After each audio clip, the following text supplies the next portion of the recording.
Hey folks, we're back for another edition of GarageTalk Plaza video. And Cheryl's in there, asked me why there's like 30 rolls of paper towels on the kitchen counter because I went out last week and I thought I was buying toilet paper. And I always buy the biggest thing of toilet paper that they make because, you know, when you run out of toilet paper, you're kind of like up Schitt's Creek. Yeah. So she... Oh, we have more paper products in the house that we'll ever need.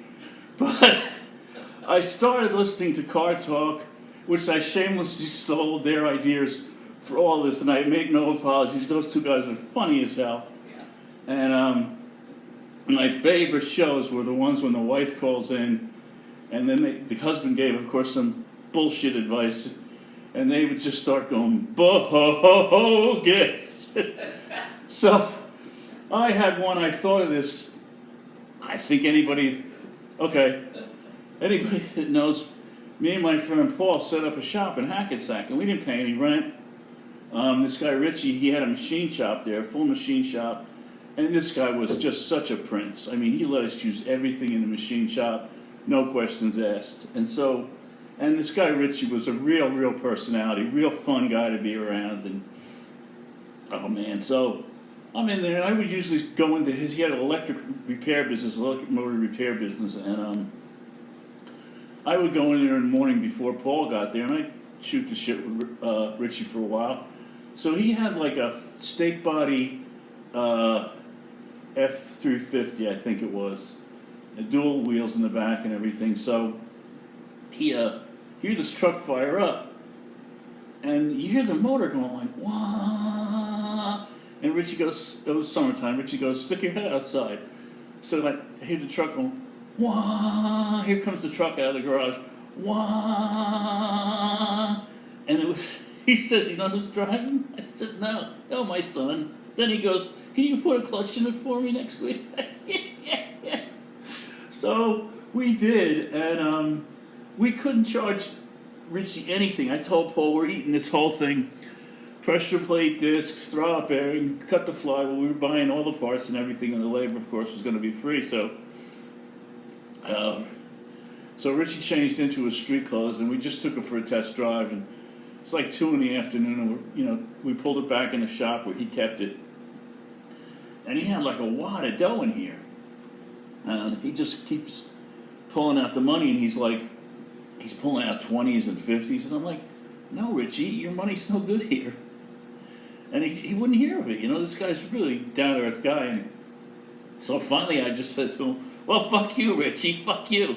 Oh, so now it's fuck you, Richie, fuck you, Richie. I don't know, maybe that's not that funny to you. It was to me. And then I started to think about, all the stuff that happened underneath cars and stuff. And my friend Bart, who was the main renter of the garage, I think he was paying rent, and our job was to keep his vans going.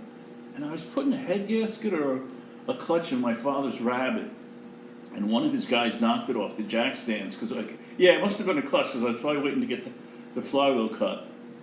And so Bart called me up and all in a panic and everything, but it was all right. Everything's pretty much fixable. And I used to listen to Car Talk every Saturday going down to Cheryl's house. It was a 100-mile drive, so you're in the car like, 2.5 hours, 2 hours, I guess, Winston-Salem from Bedford, Roanoke area. So, and these guys were just so funny. And in the beginning, when I first started listening to it, it was pretty raw. It wasn't like produced. It was just these guys doing it on the fly. And I just found out now, the first 5 years they did it, they didn't get any money. And they asked for $20 a week. And they gave them $20 a week. It was the most popular show on NPR. And somebody calls in, and I didn't recognize the voice, and she's like, Martha from, somewhere, I guess in Massachusetts too. And she goes, I just started dating this guy, and he, had a really nice car, but it was really, really dirty. So I started to clean it the best way that I knew I could. And so they go, well, what's the problem? She goes, well, I used steel wool on it. And they're like, whoa. Well, what kind of car was it? Oh, it was a brand new Mercedes. And it turns out Turns out it was Martha Stewart. Oh, so I got it. Oh, folks, I got new cups coming. So these are the old style cups. The new cups are going to be blue with red. It's going to say GarageTalk Plaza Click and Davis, i.e. Click and Davis, and then it's got to have the phone number embezzled down here. So if you want to be a guest, it's 555-1-800-CAR-TALK or 540-460-5914. Call us collect. And listen, do yourselves a favor. You don't even have to be a car guy. Just go on YouTube and dial in Click and Clack, the Magliazzi brothers, and you're going to have an hour of hilarity. I mean, just some of this stuff is just so funny and so off the wall. And, you know, I saw a lot of cheating and thievery in this business. That's why I kind of had to get out.